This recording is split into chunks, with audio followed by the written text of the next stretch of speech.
Most profound mysteries of the universe are just hiding in plain sight. We're talking about light, that everyday thing that lets you see your coffee mug in the morning. But what if I told you that looking closely at light, its behavior, its very essence, leads us straight to the ultimate speed limits of existence and even the deepest fabric of space-time itself? That's what we're going to dig into today. That's right. Our deep dive today, it isn't just about how fast light goes, it's also about the absolute limits of its frequency and, well, what that tells us about the universe. We've been looking at some great source material for this, especially one called Light's Limits: Speed, Frequency, and Fate. Okay, so our mission here is to unpack why light seems to travel at this unwavering, constant speed in a vacuum, and then why it can slow down when it hits, say, glass or water. And finally, what happens when light pushes right up against the absolute boundaries of energy. Get ready, because there are some genuinely surprising facts here that might just change how you think about space, time, maybe even matter itself. So, okay, let's unpack this. How did we even figure out that light has this, ultimate speed limit? It's kind of surprising the first clue didn't come from playing with light beams directly, did it? It came from deep inside classical physics, way before Einstein. Yeah, it's an incredible story, really. It all starts with James Clerk Maxwell back in the 1860s. He did this absolutely monumental piece of work, basically pulling together everything known about electricity and magnetism into one beautiful set of equations, Maxwell's equations. But the really mind-boggling thing was this startling prediction sort of hidden inside them. They actually described a self-propagating electromagnetic wave, something that could travel through space all on its own. Wow. And when Maxwell actually calculated the speed of these waves, he used just the fundamental constants, right? The ones describing how electric and magnetic fields work in empty space, like the vacuum's properties. And he got a speed around 300,000 kilometers per second. Exactly, which was just remarkably close to the speed of light that people had measured by then. Okay. So that led him to this incredible conclusion. Light itself is one of these electromagnetic waves. Okay, so the equation itself, that C equals 1 euro. Right, that one. And here's the really profound part. That formula depends only on those fundamental properties of the vacuum: permittivity and permeability. It has nothing to do with the wave's frequency or its brightness or how fast the source is moving or anything like that. It's completely independent. So that's the bedrock mathematical reason why everything from radio waves to gamma rays travels at the exact same speed. In a vacuum, anyway. Precisely. It's not just about light. It's like an intrinsic speed limit woven into the fabric of space-time itself. It's like the universe had its speed dial just jammed at maximum right from the start. You couldn't push it faster or slower in empty space. It just is that speed. That's fascinating. But this idea caused a real headache back in the 19th century, didn't it? This whole ether impasse. Oh, absolutely. Because the thinking back then was, well, all waves need something to wave through. Sound needs air. Ocean waves need water. So light must need some kind of invisible, all-pervading medium. They called it the luminiferous ether, like a cosmic jelly filling all of space. Right, the space jelly. And that led to probably the most famous failed experiment ever, the Michelson-Morley experiment in 1887. They built this incredibly sensitive setup, basically trying to measure Earth's speed as it moved through this supposed ether. Yeah, they figured they should see the speed of light change depending on whether it was going with the Earth's motion or against it or across it. But they found nothing. No difference at all. Repeatedly just flew in the face of the accepted physics. A real crisis. And that's where Albert Einstein walks onto the stage, right? 1905, special relativity. Exactly. Einstein's genius was partly in just accepting the experimental result, even though it seemed completely absurd based on existing ideas. He really turned physics upside down. So what were the key ideas he used to solve this whole ether mess? Well, he proposed two really radical postulates. First, the laws of physics look the same for anybody moving at a constant speed. No special at-rest frame. And second, this is the crucial one for us, the speed of light in a vacuum, c, is the same for all observers. It doesn't matter how fast the light source is moving or how fast you, the observer, are moving. So he just ditched the ether. Completely. He said we don't need it. Instead, he proposed that space and time themselves aren't absolute. They must be relative. They stretch and squash, that's time dilation and length contraction, in just the right way to make sure everyone always measures the speed of light as c. Wow. So Surrey went from just being a calculated speed to being this fundamental, unchangeable constant of the universe. And light travels at this speed because photons, being massless, just follow the sort of natural lines, the grid lines of space-time, making c the ultimate speed limit for anything massless. That's the essence of it. A profound shift in understanding. Okay, so we've nailed down that light speed is absolutely constant in a vacuum. But hang on, if that's totally true, how does a prism work? You shine white light in, you get a rainbow out, different colors spreading out. That seems to imply they're bending differently, maybe traveling differently. Ah, that's a fantastic question, and it leads us right to the next crucial point. You're right. Once light enters a material like glass or water, its effective speed isn't constant anymore. Hmm. And it does depend on its frequency, which is what we see as color. It's called chromatic dispersion. Chromatic dispersion. Okay, so it's not breaking relativity. Not at all. It's actually a really neat demonstration of how light interacts with matter at a microscopic level. So I'm trying to picture this. A photon hits the glass. It doesn't just zip straight through the gaps between atoms. No, not quite. It's more like this continuous microscopic dance. Hmm. An incoming photon gets absorbed by an electron in an atom. That electron gets excited for a tiny, tiny fraction of a second, then it re-emits a new photon with the exact same energy. That new photon then travels at c through the vacuum between atoms until it hits the next atom, and the whole absorption re-emission thing happens again. Okay, so the photon itself is always moving at c when it's in the empty space. Yeah, But there's a delay each time it gets absorbed and re-emitted. precisely. It's not an instantaneous process. Each interaction introduces this tiny, almost imperceptible time delay.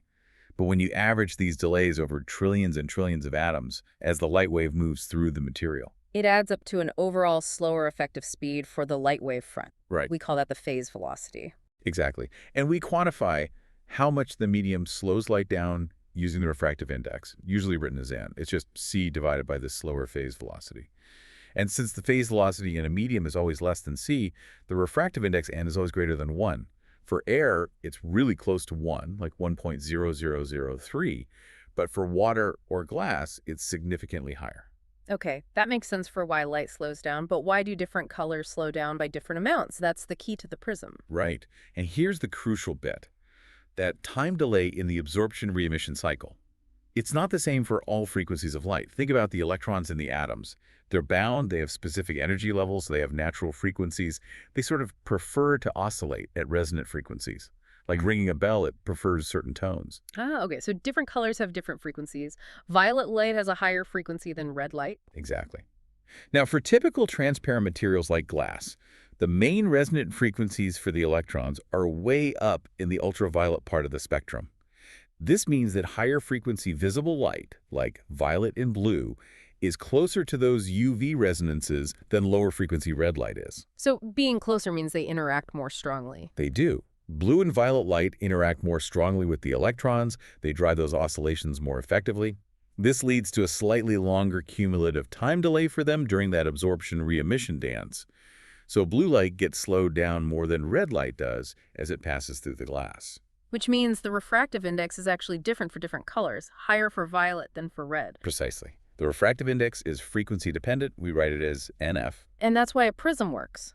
When white light, which is a mix of all colors, hits the prism surface at an angle, each color bends according to Snell's law, but because N is different for each color. Violet light bends the most, red light bends the least, and they all spread out into a spectrum, a rainbow. It's a beautiful demonstration, isn't it? It shows that this frequency dependence of speed is an emergent thing. It comes from these complex quantum interactions with matter. It reinforces that the true fundamental property of light in the vacuum is that its speed is independent of frequency. That clicks perfectly now. Okay, let's shift gears a bit. We've talked about light as a wave, but to really get at the ultimate frequency limits, we need to bring in the quantum picture, right? Where frequency means energy. Absolutely. This was another huge revolution in physics around the turn of the 20th century. Physicists were banging their heads against something called the ultraviolet catastrophe. Basically, classical physics predicted that any hot object should radiate energy, and it should radiate infinitely much energy at higher and higher frequencies, especially in the ultraviolet, which obviously doesn't happen. Blacksmiths didn't vaporize when heating metal. Right. Clearly something was wrong with the classical picture. So Max Planck enters the scene in 1900 with a pretty wild idea. Wild is right. He proposed, initially almost as a mathematical trick, that maybe energy isn't continuous.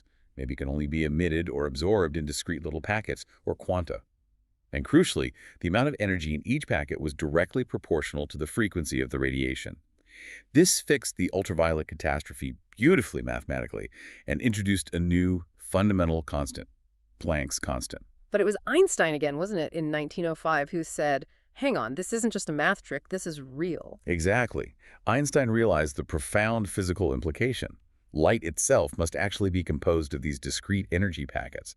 These packets were later called photons. And that gave us one of the most famous equations in physics, Yeah. EHF, energy equals Planck's constant times frequency. It's like the Rosetta Stone of quantum mechanics, connecting the wave nature, frequency F, with the particle nature, discrete energy packet E. Light is both. Yes, wave-particle duality right there. And for our deep dive today, EHF is immensely important. It fundamentally changes the question. Asking about an upper frequency limit is now the same as asking about an upper energy limit. What happens when a single indivisible photon carries an absolutely enormous amount of energy packed into it? Yeah, that's fascinating because the electromagnetic spectrum suddenly looks less like just different kinds of waves and more like a ladder of energy. Down at the bottom, you've got low-frequency radio waves that, gently push electrons around in an antenna. Then you go up through visible light, then X-rays, which can knock electrons clean out of atoms. And then way up at the top, you have gamma rays, these incredibly high-frequency photons that can actually mess with the atomic nucleus itself. That's a great way to put it. Light's character completely transforms. It goes from being a gentle wave to being a really potent projectile as its energy climbs. Okay, so if a photon keeps climbing that energy ladder, getting higher and higher frequency, does it eventually hit a point where something even more dramatic happens? Like, can it hit a barrier where it actually turns into matter? Well, you're touching on another core concept. And yes, it can. This brings in Einstein's other super famous equation, yeah, mass-energy equivalence. It sets the stage for a process called pair production. Pair production, meaning? Meaning a sufficiently high-energy photon can literally convert its energy into mass, creating a particle and its corresponding antiparticle. Most commonly, it creates an electron and a positron, which is the electron's antimatter twin. Okay, so the photon disappears and poof, an electron and a positron appear in its place. Essentially, yes, but it needs enough energy to do it. The photon's energy, SRTF, has to be at least equal to the rest mass energy of the two particles it creates. 2 milli-CAO, where m is the mass of the electron. So there's a minimum energy threshold, a minimum frequency. Absolutely. For an electron-positron pair, that threshold energy is 1.022 mega-electron volts, or MeV. That corresponds to a frequency of about 2.46 times 10 to the 20 hertz. That's firmly in the gamma ray part of the spectrum. Okay, so above that frequency, a gamma ray could turn into matter. But is it guaranteed? Not quite. There's a crucial detail. Pair production can't happen for a lone photon in completely empty space. You need something else nearby, usually the electric field of an atomic nucleus, to interact with. This is needed to conserve both energy and momentum in the transformation. The nucleus absorbs a bit of recore momentum. Ah, okay, so it needs a little nudge of background presence. Right. But if that condition is met, if a gamma ray with energy above 1.022 MeV passes close enough to an atom, then yes, there's a definite probability that it will cease to exist as a photon and transform into an electron-positron pair. Wow. But what about that idea of the quantum foam? You hear that space isn't truly empty. It's supposedly fizzing with virtual particles popping in and out of existence. That's right. Quantum field theory tells us the vacuum is dynamic. It's full of these virtual particle-antiparticle pairs that exist for incredibly short times, borrowing energy from the vacuum allowed by the uncertainty principle. Can that play a role? It can, through something called the Schwinger effect. This is a bit more extreme. If you have an incredibly strong electric field, strong enough, theoretically, it can essentially rip these virtual pairs apart. It can pull the virtual electron and positron apart, giving them enough energy from the field itself to become real stable particles. And could a beam of incredibly intense high-energy photons create such a field? That's the prediction. If you could concentrate enough incredibly high-energy gamma rays, their combined electromagnetic field could become so intense that it literally becomes unstable. The field itself could break, spontaneously creating real electron-positron pairs, effectively dissipating its own energy into matter. Okay, so pair production, whether near a nucleus or potentially through the Schwinger effect in extreme fields, sets a kind of first major barrier. As you ramp up the frequency, you hit this point where the photon isn't just energy anymore. It has a chance to become matter. That's a pretty significant soft limit, wouldn't you say? Definitely. It's the first point where the photon's existence as a photon becomes conditional. Okay, so beyond turning into matter, are there even more fundamental limits? Things imposed not just by particle physics, but by the universe itself, its history, its contents, maybe even space-time geometry. Yes, there are. We start running into cosmological and potentially even deeper theoretical boundaries. One of the most well-established is an observational limit called the GZK limit. GZK Greisen-Zatzipin-Kuzmin. That's the one. It sets a ceiling on the energy of particles, both protons and photons, that can travel across vast cosmological distances to reach us. And the culprit imposing this limit is the cosmic microwave background radiation, the CMB. The afterglow of the Big Bang. How does faint microwave radiation stop the most energetic particles in the universe? Well, it's all about interactions. Imagine an ultra-high energy cosmic ray, say a proton with staggering energy flying through space. Even though the CMB photons are low energy, there are so many of them everywhere. If the proton has enough energy, about 5 times 10 to the 19 electron volts, it starts to see those CMB photons as significant obstacles. It can collide with them and produce other particles, like pions. This drains its energy very effectively. And does something similar happen for ultra-high energy photons, gamma rays? It does. Extremely high-energy gamma rays can interact with CMB photons via pair production, the very process we just discussed. They create electron-positron pairs. Again, that saps the energy from the original gamma ray. So the universe itself acts like a filter. Exactly. It becomes effectively opaque, or at least highly attenuating, to any particle, proton, or photon above this GZK energy threshold if it tries to travel further than about 50 megaparsecs, roughly 160 million light-years. Any such particle created further away than that GZK horizon simply won't make it to us with its original enormous energy. It gets degraded or absorbed along the way. So it's a practical observational ceiling. Got it. A cosmic speed bump, or maybe more like a cosmic energy drain? Okay, that's fascinating. But this raises an important question then. What about purely theoretical limits? Could you, in principle, concentrate enough energy, enough light, in one place to actually curve space-time so much that it collapses into a black hole? I think I've heard of this idea. John Archibald Wheeler's Kugelblitz. Ah, the Kugelblitz. Yes. Yeah. German for ball lightning. It's a fantastic concept. For a long time, based purely on Einstein's general relativity, it seemed theoretically possible. If you could just focus enough light energy into a small enough region, gravity should take over and form an event horizon, a black hole made of pure radiation. But I sense a but coming. There is a big but based on more recent theoretical work, including a significant paper from just 2024. It suggests that forming a Kugelblitz is likely impossible. And the reason comes from what's been called the quantum veto. The quantum veto. So quantum mechanics steps in again and says, nope. How does that work here? It's really quite elegant in a way. Remember the Schwinger effect? Creating electron-positron pairs in an extremely strong electric field. Yeah, the vacuum breaking down. Well, as you try to focus light to the incredible energy densities needed to even approach forming a Kugelblitz, the electromagnetic fields become unimaginably intense. So intense, in fact, that they trigger a runaway catastrophic cascade of pair production via the Schwinger effect before you ever reach the density needed for gravitational collapse. Whoa. So the very act of concentrating the energy causes the energy to dissipate itself by turning into matter. Precisely. This pair production acts as a massive energy bleed-off mechanism. It prevents the energy concentration from ever reaching the critical point needed to form an event horizon. The quantum effect effectively shields spacetime from forming a singularity out of pure light. That is profound. It's like general relativity sets up the possibility, but quantum field theory steps in and says, actually, no, I won't let you do that. A direct conflict, almost. It's a beautiful example of the tension, the interplay between our two best theories of nature. And it highlights how quantum effects can have macroscopic consequences, limiting purely gravitational phenomena. Okay, so pair production is a limit, GZK is a limit, the Kugelblitz seems forbidden. Are we hitting the absolute wall now? Is there an ultimate theoretical boundary? Well, that brings us to the most speculative, most fundamental frontier, the Planck scale.